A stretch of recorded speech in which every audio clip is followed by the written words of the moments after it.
സംസ്ഥാനത്തെ hotel, restaurant, bakery മേഖലകൾ ഇന്ന് നിശ്ചലമാണ്. വാണിജ്യ ആവശ്യത്തിനുള്ള LPG സിലിണ്ടറുകളുടെ വിലയിൽ വരുത്തിയ ഭീമമായ വർധനവിൽ പ്രതിഷേധിച്ചാണ് ഈ അപ്രതീക്ഷിത പണിമുടക്ക്. Kerala hotel and restaurant association ഉൾപ്പെടെയുള്ള പ്രമുഖ സംഘടനകൾ ആഹ്വാനം ചെയ്ത ഈ സമരം സാധാരണക്കാരുടെ ദൈനംദിന ജീവിതത്തെയും വിനോദസഞ്ചാര മേഖലയെയും ഒരുപോലെ ബാധിച്ചിരിക്കുകയാണ്.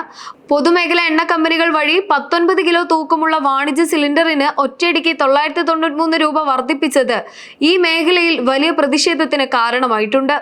ഈ കുത്തനെയുള്ള വില വർധനവോടെ കേരളത്തിൽ ഒരു വാണിജ്യ സിലിണ്ടറിന്റെ വില ഇപ്പോൾ 3000 രൂപയ്ക്ക് മുകളിൽ എത്തിയിരിക്കുകയാണ്.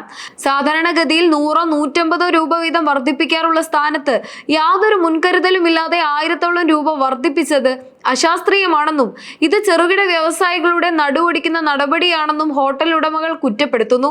പാചകവാത വിലയിലുണ്ടായ ഈ കുതിച്ചുചാട്ടം ഹോട്ടലുകളുടെ പ്രവർത്തന ചെലവിനെ സാരമായി ബാധിച്ചിരിക്കുകയാണ്. ഭക്ഷണശാലകളുടെ ദൈനംദിന ചെലവിൽ പ്രധാന പങ്കുവഹിക്കുന്ന ഇന്ധനത്തിന്റെ വില ഇത്രയധികം കൂടുന്നത് സ്ഥാപനങ്ങളുടെ ലാഭക്ഷമതയെ പൂർണ്ണമായും ഇല്ലാതാക്കുന്നു.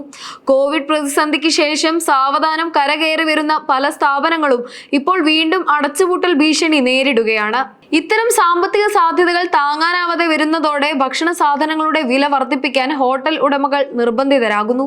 ഇത് ഒടുവിൽ സാധാരണക്കാരായ ഉപഭോക്താക്കളുടെ മേൽ വലിയ സാമ്പത്തിക ഭാരം അടിച്ചേൽപ്പിക്കുന്നതിനും ജനജീവിതം കൂടുതൽ ദുസ്സഹമാക്കുന്നതിനും കാരണമാകുന്നു. Kerala hotel and restaurant association, Kerala വ്യാപാരി വ്യവസായി സമിതി, വ്യാപാരി വ്യവസായി ഏകോപന സമിതി, all Kerala caterers association, hostel owners federation തുടങ്ങിയ പ്രമുഖ സംഘടനകൾ ഒത്തൊരുമയോടെ ഈ സമരത്തിന് ആഹ്വാനം നൽകിയതോടെ പണിമുടക്ക് സർവ്വതല സ്പർശിയായി മാറിയിരിക്കുകയാണ്.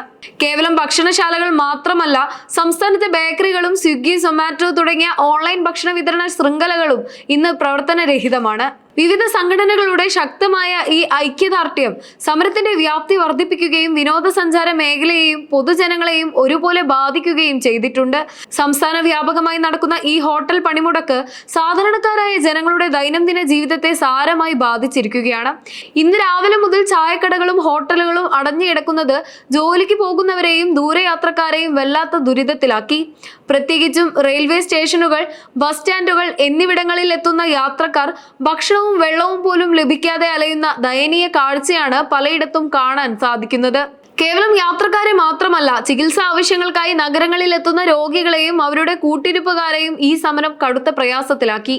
പാചകവാതക വിലയിലുണ്ടായ അമിതമായ വർധനവ് മൂലം ഹോട്ടൽ വ്യവസായം നിലവിൽ തകർച്ചയുടെ വക്കിലാണെന്നും സർക്കാർ ഈ വിഷയത്തിൽ അടിയന്തരമായി ഇടപെട്ടില്ലെങ്കിൽ തങ്ങൾക്ക് മുന്നോട്ട് പോകാൻ കഴിയില്ലെന്നുമാണ് അസോസിയേഷൻ ഭാരവാഹികൾ വ്യക്തമാക്കുന്നത്. വ്യവസായം നിലനിർത്താൻ മറ്റു മാർഗങ്ങളില്ലാത്തതിനാലാണ് ഇത്തരമൊരു സമരത്തിലേക്ക് നീങ്ങിയതെന്ന് അവർ കൂട്ടിച്ചേർത്തു. ഈ പ്രതിഷേധം കേവലം ഒരു കടയടപ്പ് സമരത്തിൽ മാത്രം ഒതുക്കി നിർത്താൻ സംഘടനകൾ തയ്യാറല്ല. വരും ദിവസങ്ങളിൽ കേന്ദ്ര സർക്കാർ ഓഫീസുകളിലേക്ക് ശക്തമായ പ്രതിഷേധ പ്രകടനങ്ങൾ സംഘടിപ്പിക്കാനാണ് വിവിധ വ്യാപാര സംഘടനകളുടെ തീരുമാനം. വാണിജ്യ സിലിണ്ടറുകളുടെ വില അടിയന്തരമായി നിയന്ത്രിക്കുക, ഹോട്ടൽ മേഖലയിലെ GST നിരക്കുകളിൽ ഇളവ് നൽകുക തുടങ്ങിയ സുപ്രധാന ആവശ്യങ്ങളാണ് ഇവർ പ്രധാനമായും ഉന്നയിക്കുന്നത്. പാചകവാത വിലയിലുണ്ടായ അനിയന്ത്രിതമായ വർധനവ് പിൻവലിക്കാതെ തങ്ങളുടെ പോരാട്ടം അവസാനിക്കില്ലെന്ന നിലപാടിലാണ് സമരക്കാർ. കേന്ദ്ര സർക്കാരിന്റെ നയങ്ങൾക്കെതിരെ ജനകീയ പങ്കാളിത്തത്തോടെയുള്ള കൂടുതൽ ശക്തമായ പ്രക്ഷോഭ പരിപാടികളിലേക്ക് നീങ്ങാനാണ് സംഘടനകളുടെ തീരുമാനം. കേരളത്തിന്റെ സാമ്പത്തിക വ്യവസ്ഥയെയും ടൂറിസം മേഖലയുടെയും നട്ടെല്ലായ ഹോട്ടൽ വ്യവസായം ഇന്ന് സമാനതകളില്ലാത്ത വെല്ലുവിളിയോടെയാണ് കടന്നുപോകുന്നത്. കോവിഡ് മഹാമാരി ഏൽപ്പിച്ച ആഘാതത്തിൽ നിന്ന് കരകയറാൻ ശ്രമിക്കുന്ന ചെറുകിട വലിയ ഹോട്ടലുകൾക്ക് മേൽ ഇരട്ടി പ്രഹരമായാണ് വാണിജ്യ പാചകവാതകത്തിന്റെ അമിത വില വർധനവ് പതിച്ചിരിക്കുന്നത്. 1000ഓളം രൂപയുടെ ഈ ഭീമമായ വർധനവ് വെറും ഒരു സാമ്പത്തിക ബാധ്യത മാത്രമല്ല, മറിച്ച് ഈ മേഖലയെ ആശ്രയിച്ച് കഴിയുന്ന ആയിരക്കണക്കിന് തൊഴിലാളികളുടെ ഉപജീവനത്തെ കൂടി ചോദ്യം ചെയ്യുന്ന ഒന്നാണ്. അസംസ്കൃത വസ്തുക്കളുടെയും നിത്യോപയോഗ സാധനങ്ങളുടെയും വിലക്കയറ്റം നിലവിൽ പ്രതിസന്ധി സൃഷ്ടിക്കുമ്പോൾ ഇന്ധനവിലയിലെ ഈ കുതിച്ചുചാട്ടം കേരളത്തിലെ സാധാരണക്കാരുടെ കുടുംബ ബജറ്റിനെ പൂർണ്ണമായും താളം തെറ്റിക്കുമെന്നതിൽ തർക്കമില്ല.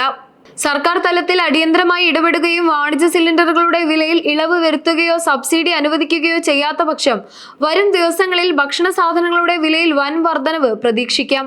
ഇത് സാധാരണക്കാരായ ജനങ്ങൾക്ക് പുറത്തു നിന്നുള്ള ഭക്ഷണം അപ്രാപ്യമാക്കുകയും വ്യവസായത്തെ കൂടുതൽ മാന്ദ്യത്തിലേക്ക് നയിക്കുകയും ചെയ്യും. ജനജീവിതത്തെ സ്തംഭിപ്പിച്ചുകൊണ്ട് ഇന്ന് നടക്കുന്ന ഈ പണിമുടക്ക് ഭരണകൂടങ്ങളുടെ കണ്ണു തുറപ്പിക്കാനായി വ്യാപാരികൾ നടത്തുന്ന ഒരു അതിജീവന പോരാട്ടമാണ്. സമഗ്രമായൊരു പാക്കേജിലൂടെയോ നികുതി ഇളവിലൂടെയോ ഈ മേഖലയെ സംരക്ഷിച്ചില്ലെങ്കിൽ കേരളത്തിന്റെ തനതായ ഭക്ഷണ സംസ്കാരവും ഈ മേഖലയിലെ തൊഴിൽ സാധ്യതകളും വലിയൊരു തകർച്ചയാകും അഭിമുഖീകരിക്കേണ്ടി വരിക.